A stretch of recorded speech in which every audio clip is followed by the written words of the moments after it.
আসসালামু আলাইকুম। প্রিয় দর্শক, আমাদের জাতীয় সংসদের নিয়ম অনুযায়ী এখানে 50 জন মহিলাকে সংরক্ষিত আসনে সংসদ সদস্য হিসেবে নির্বাচন করা হয়। এটা বেশ অনেক আগের থেকে চলছে। প্রথমে এটা 30 জন ছিল। এটা এরশাদের আমলে শুরু হয়েছিল। তখন এটা নিয়ে নানা ধরনের কথাবার্তা হয়েছিল যে এরশাদের আমলে কে কোন ধরনের নারীরা সংসদ সদস্য হওয়ার যোগ্য হচ্ছেন, এবং সেটা নিয়ে ওই সময়ে খুব বহুল প্রচারিত এবং খুবই জনপ্রিয় একটা সাপ্তাহিক পত্রিকা ছিল যায় দিন, যার সম্পাদক ছিলেন মিস্টার শফিক রেহমান। তিনি একবার একটা কভার স্টোরি করেছিলেন যে সংসদের 30 সেট অলংকার। এখন সেই কভার স্টোরির কারণে দিন পত্রিকা বন্ধ হয়ে গিয়েছিল, ওনাকে দেশ ত্যাগ করতে হয়েছিল। সেই কভার স্টোরি যে মূল বক্তব্যটা ছিল, সেই বক্তব্যটা আসলে অলংকার বলতে কি বোঝানো হয়েছিল, তারা সংসদের জন্য শোভা বর্ধনকারী কিনা, এবং তারা জাতীয় সংসদের ডিসিশন মেকিংয়ে আদৌ কোনো ভূমিকা রাখেন কিনা, এসব নানা বিষয় উল্লেখ করা হয়েছিল। এবং তাদেরকে কিভাবে নির্বাচন করা হয়, এরশাদ সাহেবের সেই সময় রমণী মোহন হিসেবে বেশ পরিচিতিও ছিল। সেসব ঘটনাও কিন্তু ওই রিপোর্টে আকারে ইঙ্গিতে এসেছিল। হয়তো সে কারণে এরশাদ সাহেব ওনার উপর খুবই ক্ষিপ্ত হয়ে গিয়েছিলেন এবং উনাকে দেশ থেকে বিতাড়িত করেছিলেন। ওনার পত্রিকাও বন্ধ হয়ে গিয়েছিল। সেই 30 থেকে এখন 50-এ উত্তীর্ণ হয়েছে। কিন্তু এখনও এই নারী যারা সংসদ সদস্য হচ্ছেন, তাদের নির্বাচন প্রক্রিয়া এবং তাদের সংসদের ভূমিকা রাখার যে বাস্তবতা, সেগুলো থেকে কি আমরা বিরাট কোনো পরিবর্তন পেয়েছি? এই প্রশ্নটা কিন্তু আমি মনে করি একটা জরুরি প্রশ্ন। আমাদের এখানে এই যে নারী সদস্য নির্বাচিত হয়, এটা কীভাবে হয়? নিয়মটা হলো, আমাদের 300 আসনে ইলেকশন হয়, ডাইরেক্ট ইলেকশন, সাধারণ মানুষ ভোট দিয়ে বানায়। ওখানেও কিন্তু নারীরা নির্বাচিত হন। এবারে নির্বাচনেও অনেক নারী ইলেকশন করেছেন, জনগণ ভোট দিয়েছে, এবং কোনো নারী পুরুষ প্রার্থীদেরকে পরাজিত করে ইলেক্টেড হয়েছেন। একজন নারী তো আপনার দলের কোনো মনোনয়ন পাননি, স্বতন্ত্রভাবে নির্বাচন করে উনি কিন্তু জাতীয় প্রার্থীদেরকে হারিয়ে নির্বাচিত হয়েছেন। আমি ব্যারিস্টার রুমিন ফারহানার কথাই বলছি। আবার এই রুমিন ফারহানাই কিন্তু 2018-র যে সংসদ ছিল, সেই সংসদে সংরক্ষিত আসনে এমপি ছিলেন বিএনপির। তো এই বিষয়গুলো কিন্তু নানাভাবে আসে। কিন্তু আমার কথা হলো যে প্রক্রিয়ায় নির্বাচিত হন সাধারণত মহিলা এমপিগণ, সেই প্রক্রিয়াটাকে আপনাকে কতটুকু গণতান্ত্রিক বলবেন? এগুলো কি সাধারণ মানুষের ডাইরেক্ট ভোটে হন না, ওনারা এমপিদের ভোটে হন। যে এমপিরা থাকেন সংসদে, 300 এমপি আছে, এই 300 এমপি ভোট দিয়ে এদেরকে বানায়, 50 জনকে বানায়। হিসাবটা এরকম যে এটা একটু পরোক্ষ ভোট আর কি। এরকম হিসাব যে যেহেতু 300 এমপির জন্য 50 জন মহিলা এমপি, সেহেতু হিসাবটা এরকম যে প্রতি 6 জন এমপির জন্য 1 জন মহিলা এমপি পাবে। এখন এটা আনুপাতিক হারে, যে দলের যতগুলো, যেমন ধরেন আপনার জামাতে ইসলামের জামাতে ইসলাম এবং তার জোট, তারা 77টা এমপি পেয়েছে। এখন 77টা যদি আপনি এমপিকে যদি আপনি 6 দিয়ে ভাগ দেন, তাহলে আপনি পাবেন 13। তার মানে ওনারা 13 জন এমপি পাবেন এই জোট। তার মধ্যে এনসিপি পেয়েছে 6টা আসন, সেই হিসাবে এনসিপি কিন্তু 6 জনের জন্য 1 জন এমপি পাবেন, এটাই হিসাব। তো এক্ষেত্রে ইন্টারেস্টিং হলো, জামাত কিন্তু একটা গণতান্ত্রিক কাজ করেছে। সেই গণতান্ত্রিক কাজটা হলো, তারা তাদের জোটের যারা কোনো আসন পায়নি ইলেকশনে, তাদের জন্যও ওনারা 3টা এমপি আসন ছেড়ে দিয়েছেন। জামাতের হিসাবে জামাতের পাওয়ার কথা হলো 12টা এমপি, মহিলা এমপি। ওনারা 12 জনকে মনোনয়ন দেননি, ওনারা দিয়েছেন 9 জনকে, এবং বাকি 3টা ওনারা মনোনয়ন দিয়েছেন তাদের শরিক দলগুলোর থেকে। শরিক দলগুলো কে? একটা পেয়েছে জাকপা, একটা পেয়েছে খেলাফত মজলিস, এবং আরেকটা পেয়েছে এনসিপিকে তারা আরেকটা দিয়েছে। এনসিপির ডক্টর মাহমুদা মিতু উনি পেয়েছেন। তো ওনারা দিয়েছেন 3টা আসন তারা ছেড়ে দিয়েছে, আর বাকি 9টা তারা রেখেছে জামাতের। আর এনসিপির যে একটা ভাগে পাওয়ার কথা, ওটাতে এনসিপি তাদের একজন প্রার্থীকে মনিরা শারমিনকে দেওয়ার কথা আর কি, সম্ভবত উনি হচ্ছেন। এইভাবেই 13টা, আর বাকি 36টা আসন কিন্তু পেয়ে যাচ্ছে বিএনপি। তো 13 আর 36 49, আরেকটা পাবে যারা নাকি স্বতন্ত্র নির্বাচিত হয়েছে তারা একজনকে, যে কোনো একজনকে তারা দেবে। এইভাবে কোটার ভিত্তিতে এই এমপিগুলো নির্বাচিত হয়। এখন প্রশ্ন হচ্ছে, এই যে নির্বাচিত হচ্ছেন এদের কাজটা কি? দেখেন 300 আসনের জন্য 300 জন এমপি আছে।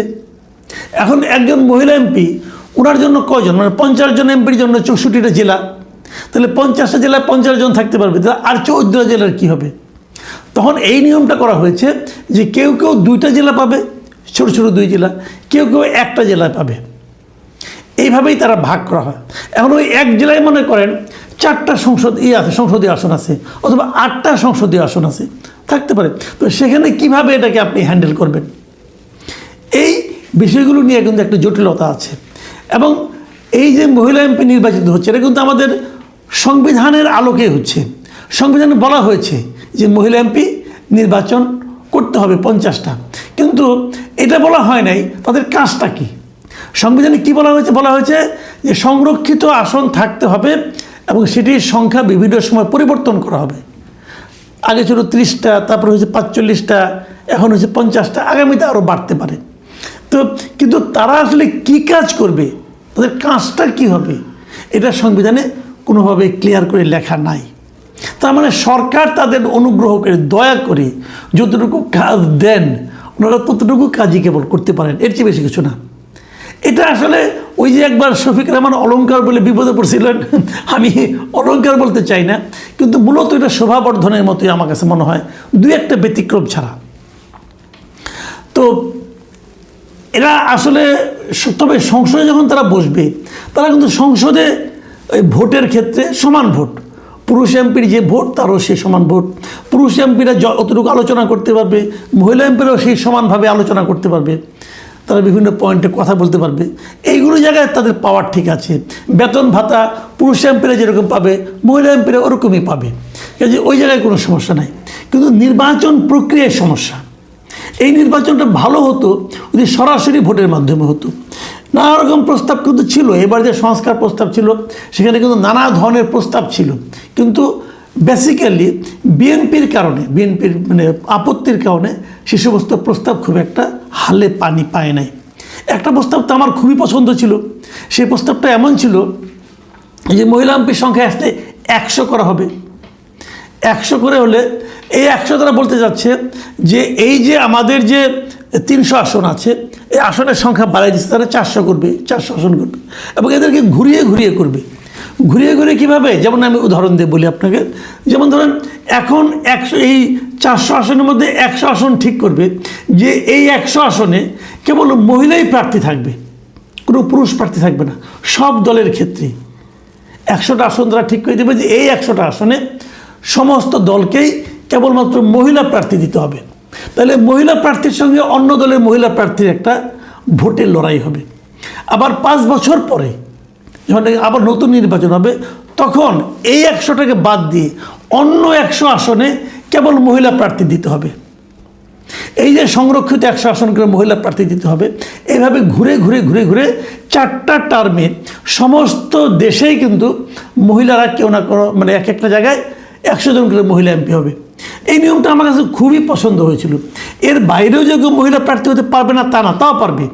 এখন যেরকম অনেকে মহিলা প্রার্থী হন, ওরকম তারা মহিলা প্রার্থী হতে পারবে, কিন্তু ওই 100 আসনে কোনো পুরুষ প্রার্থী দিতে পারবে না।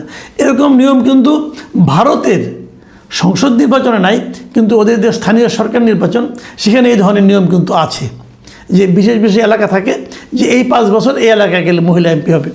তো এই সিস্টেমটা হলে সবচেয়ে ভালো হতো, কারণ এই মহিলা এমপি যে মনোনয়ন করা হচ্ছে, এটা করা হচ্ছেই হলো গিয়ে নারীর ক্ষমতায়নের জন্য, নারীকে আরও বেশি ক্ষমতার কাছাকাছি সম্পৃক্ত করার জন্য, নারীর অধিকারগুলো আরও বেশি বাস্তবায়িত করার জন্য, আদায়ের জন্য, এগুলোর জন্য।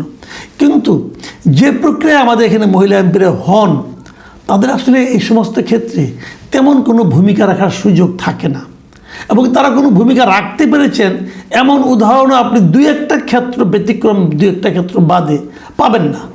যেমন ব্যতিক্রম বারবার আমি বলতেছি এই কারণে কি, যেমন 2018 যে নির্বাচনটা হয়েছিল, সেই নির্বাচনে বিএনপির মহিলা এমপি, বিএনপি 6টা এমপি পেয়েছিল, তাই 6টা হিসেবে সে একটা মহিলা এমপি পায়। সে একজন মহিলা এমপি ছিলেন বেশ রুমিন ফারহানা। এবং আমরা দেখেছি ওই 6 জনে মিলে যা করেছে তার চেয়ে বেশি ভূমিকা এক রুমিন ফারহানায় রাখছিল 2018 আমরা সংসদের কথা যদি বলি। কাজে দুই একটা ব্যতিক্রম আছে, কিন্তু এছাড়া মহিলা এমপিরা নারীর ক্ষমতায়নে খুব ভূমিকা রেখেছেন এরকম অন্ততপক্ষে আমি দেখিনি। একটা বিষয় খুব ইন্টারেস্টিং, এটা বলে আমি শেষ করি। এইবার যাদের নাম দেখলাম, বিএনপি তাদের 36 জনের নাম ঘোষণা করছে, জামাতও ঘোষণা করছে। জামাতের একটা প্রথম থেকে বলা হচ্ছিল তাদের কোনো কেন্দ্রীয় নেতৃবৃন্দ কোনো কোটার ভিত্তিতে কাউকে তারা দেবে না, এমপি বানাবে না, কোনো এমপির আত্মীয় স্বজনকে এমপি বানাবে না। এবং যতটুকু আমি জেনেছি তারা সেটা মেনটেন করেছে, তারা রেখেছে। এমনকি এই যে বর্তমানে যিনি আমির আছেন, ওনার ওয়াইফ কিন্তু অনেক আগে একবার মহিলা এমপি ছিলেন, এবারও উনি একজন ভালো প্রার্থী ছিলেন, কিন্তু যেহেতু উনি আমিরের স্ত্রী, অতএব তাকে কিন্তু মহিলা এমপি হিসাবে মনোনয়ন জামাত দেয়নি। মানে জামাত এক্ষেত্রে কঠোর গণতান্ত্রিক একটা মনোভাব তারা পোষণ করেছে এবং তার বাস্তবায়ন তারা করে দেখিয়েছে। কিন্তু এই জিনিসটা আমরা আবার বিএনপিতে দেখতে পাই নাই। বিএনপিতে কিন্তু আত্মীয় স্বজন, কে কার মেয়েটে, এগুলো মানে বিবেচনায় নেওয়া হয়েছে এবং বিচিত্র বিচিত্র নামও এখানে দেখতে পেয়েছি আমি। যেমন ধরেন একজন এমপি, নরসিংদীর এমপি খায়রুল কবির খোকন, ওনার স্ত্রী শিরিন সুলতানা, উনি মনোনয়ন পেয়েছেন। একজন মন্ত্রী নিতাই রায়চৌধুরী, তার কন্যা নিপুণ রায়চৌধুরী, উনি মনোনয়ন পেয়েছেন। তারপরে আরও দু একজন আছেন যারা নাকি মনোনয়ন পেয়েছেন, যেমন চট্টগ্রামের সাবেক এমপি ও হুইপ ছিলেন যে সৈয়দ ওয়াহিদুল আলম, তার সন্তান, তার কন্যা, উনি মনোনয়ন পেয়েছেন। এবং স্বেচ্ছাসেবক দলের প্রয়াত সভাপতি শফিউল বাড়ির স্ত্রী বিথিকা বিনতে হুসাইন, তিনিও মনোনয়ন পেয়েছেন। আর আমার কাছে একটা জিনিস ইন্টারেস্টিং লেগেছে, একজন সাংবাদিকের স্ত্রী মনোনয়ন পেয়েছেন। তিনি হচ্ছেন আপনাদের খুব পরিচিত জিল্লুর রহমান, তৃতীয় মাত্রা যিনি উপস্থাপনা করেন, এবং অন্তর্বর্তীকালীন সরকারের সময় ওনার ভূমিকাও খুব ভালো ছিল, উনি অনেক, এবং ওনার অনুষ্ঠানটাও খুবই চমৎকার।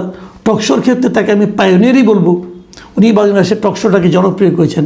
সেই জিল্লুর রহমানের স্ত্রী ফাহমিদা হক, তিনিও বিএনপির মহিলা এমপি হিসাবে মনোনয়ন পেয়েছেন। মানে মনোনয়ন পাওয়া মানেই নির্বাচিত হয়ে যাওয়া আসলে। তো এটা কি উনি, ফাহমিদা হক নিজেও যথেষ্ট স্মার্ট মহিলা এবং উনি ওনার নিজের পরিচয়ে পরিচিত হওয়ার মতো যোগ্যতা অবশ্যই রাখেন, কিন্তু তারপরেও কিন্তু এই কথাটা উঠবে যে উনি কি জিল্লুর রহমানের স্ত্রী হিসাবে পেলেন কিনা, এটা আমরা বলতে পারবো না। তবে এগুলো আমাদের পরিচিত, আমি আপাত দৃষ্টিতে এক নজরে যেগুলো দেখলাম, এর বাইরেও থাকতে পারে, আমি বলতে পারবো না। এইগুলি ওনারা পেয়েছেন, কিন্তু শেষ পর্যন্ত ওনাদের ভূমিকাটা কী হবে হয়তো তার উপরে নির্ভর করবে। কারণ বিএনপি যারা পেয়েছেন এদের অনেকে কিন্তু আবার ছাত্র দলের নেত্রী ছিলেন, কাজে হয়তো তারা ভালোই ভূমিকা রাখবেন বলে আমার ধারণা। আমি চাইব যে আমাদের দেশে যারা নাকি এরকম মহিলা এমপি হবেন তারা যেন সংসদে ভালো ভূমিকা রাখেন। এবং আমি এটাও চাইব সামনে সংবিধান সংশোধন হবে, এই মহিলা এমপিদের জন্য সুনির্দিষ্টভাবে তাদের কর্মকাণ্ড কী হবে, তাদের কার্যক্রম কী হবে, তাদের দায়িত্ব কী হবে, এটা যদি যেন নির্ধারণ করে দেওয়া হয়, তাহলে তারা আর অলংকার হয়ে থাকবেন না, হয়তো একটা ভূমিকাও রাখতে পারবেন। প্রিয় দর্শক, এখন এ পর্যন্তই। আল্লাহ হাফেজ।